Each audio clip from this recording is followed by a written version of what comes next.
Hi friends. இன்னைக்கு காலையில என்னடா இது இப்படி வாங்கி கட்டிக்கிட்டுமே அப்படின்ற மாரி தான் இருந்தது. இந்த வாழைப்பூ காலையில வந்திருந்தாங்க. எப்பவும் வாழைப்பூ வந்து ரூ. 25 ரூ. 30 தாண்டி நான் வாங்குனது கிடையாது. இன்னைக்கு வாழைப்பூ கையில வாங்கிட்டு வந்துட்டேன். ஒரே பூ மட்டும் தான் இருந்தது. சரி ரேட்டு கேட்டா ரூ. 40ன்னு சொன்னாங்க. சரி திரும்பி கொடுக்கவும் எனக்கு மனசு வரல. சரி வாங்கிக்கலாம். ரொம்ப நாள் ஆச்சு வாழைப்பூ சாப்பிட்டு. வாழைப்பூவும் வந்து எடுத்துக்கணும் அப்படின்னு நான் நினைப்பேன். ஆனா எங்க வீட்ல இருக்கிறவங்க இந்த கூட்டு செஞ்சாலும், பொரியல் செஞ்சாலும், எது செஞ்சாலும் தொடவே மாட்டாங்க. நான் மட்டும் தான் சாப்பிடுற மாரி இருக்கும். சரி அதனால தான் வடை வந்து செஞ்சுறது. ஒரு சில பொருள நம்ம காசு குடுத்து வாங்கி பார்த்தா தான் அதோட அரும வந்து தெரியும்னு சொல்லுவாங்க இல்லையா? அந்த மாரி தான் ரூ. 40 குடுத்து வாங்கி எனக்கு மனசே வரல. இத வந்து நம்ம ஃப்ரிட்ஜ்ல வச்சு வீணாக்க தேவயில்ல முடின்ட்டு உடனே வந்து கிளீன் பண்ணி வடைக்கு வந்து ஊற வச்சு வடை செஞ்சுலாம் அப்படின்றதுக்காக ரெடி பண்ணிட்டு இருந்தேன். இந்த வீடியோ மதியானம் போல எடுத்திருந்தேன். அதனால கீரை வந்து பொரிக்கலாம் அப்படின்றதுக்காக ரெடி பண்ணியிருந்தேன். எது செஞ்சாலுமே இப்போ கொஞ்சமா வந்து கீரை எனக்காக வந்து பொரிச்சுக்கிறது. நான் வந்து என்னவோ தெரியல. வாரத்துல ஒரு 3, 4 வாட்டியாச்சும் கீரை சாப்பிடணும்னு நெனைக்கிறப்ப பார்த்தீங்கன்னா, அந்த முருங்கைக்கீரை மரத்திலேயே முருங்கைக்கீரையே வந்து காணோம். ஏன்னா, இந்த மாசி மாசத்துல மகத்துக்கு வந்து போகும்ன்னு சொல்லுவாங்க, இந்த மரம் எல்லாம். அதனால தழைலாம் கொட்டி மறுபடியும் வந்து துளுக்கும் இல்லையா? அந்த மாரி இந்த கீரையே வந்து பார்த்தீங்கன்னா, தடவி தடவி கொஞ்சமா தான் கிடைச்சது. அத வந்து பொரிச்சுட்டேன். வெறும் வாயிலே சாப்பிட்டுருவேன் நானு. அந்த கீரை பொரியலா இருக்கட்டும், ரொம்ப சாதத்தில போட்டு பெசஞ்சது ரொம்ப ரேர் தான்.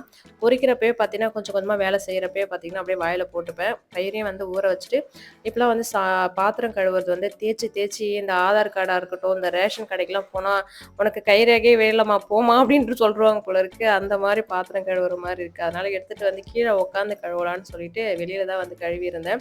இந்த கறி பாத்திரம் கழுவுறது தான் கொஞ்சம் கஷ்டமா இருந்தது. இப்படி இருந்த பாத்திரத்த இப்படி கழுவி முடிச்சுட்டேன்.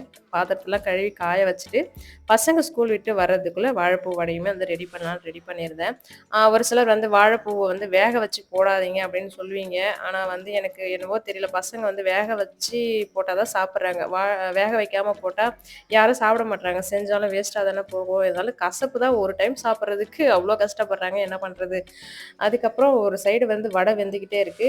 இன்னைக்கு என் என் வாழ்க்கையிலே வந்து பார்த்தீங்கன்னா, இந்த மாரி நான் மாவு அரைச்சதே கிடையாது. என்னன்னு வந்து காமிக்கிறேன் பாருங்களா. அ ரூம்ல போயிட்டு வாய்ஸ் ஓவர் குடுத்துட்டு, சரி உளுந்து தானே ஓடுது, ஒரு கிண்ணத்துல வடிச்சு வச்சுட்டு தான் போயிருந்தேன். வந்து பார்க்கறதுக்குள்ள எல்லாமே அடிச்சு கிரைண்டருக்குள்ள போயி, அது மட்டுக்கு எங்க எங்க போகணுமோ அங்கலாம் போயிடுச்சு இந்த மாவு. என்னடா இது இன்னைக்கு இப்படி வந்து எனக்கு சோதனை வந்து இன்னைக்கு நாள் இப்படிதான் அமையணும் இருந்திருக்கு போல இருக்கு அப்படின்ட்டு, அதுக்கப்புறம் வந்து ஒரு 2 மணி நேரத்துல அரைக்கிற வேண்டிய மாவ கிட்டத்தட்ட நைட்டு 8:30 மணி வரைக்கும் அரைச்சுட்டு உட்காந்துருந்தேன். ரொம்ப கஷ்டமா போச்சு எனக்கு. ஏன் இன்னைக்கு மாவு வந்து ஊற வச்சோம் அப்படின்ற மாரி ஆயிப்போச்சு. உங்களுக்கு இந்த மாரி நடந்திருக்கா அப்படின்றத கமெண்ட்ல சொல்லுங்க. ஏன்னா அன்னைக்கு வியாழக்கிழமை மாவு அரைச்சிருந்தேன். வீடு துடைக்கிறது, பூஜைக்கான வேலைகள் செய்யவே எனக்கு சரியா இருந்தது. அதுல இந்த மாவு இப்படி பண்ணது ரொம்ப கஷ்டமா போச்சு. ஏன்டா இன்னைக்கு மாவு ஊற வச்சோம் அப்படின்ற மாரி ஆயிப்போச்சு. அதுக்கப்புறம் எல்லாத்தையும் வந்து துடைக்கிறதுக்கே டைம் ஆயிப்போச்சு.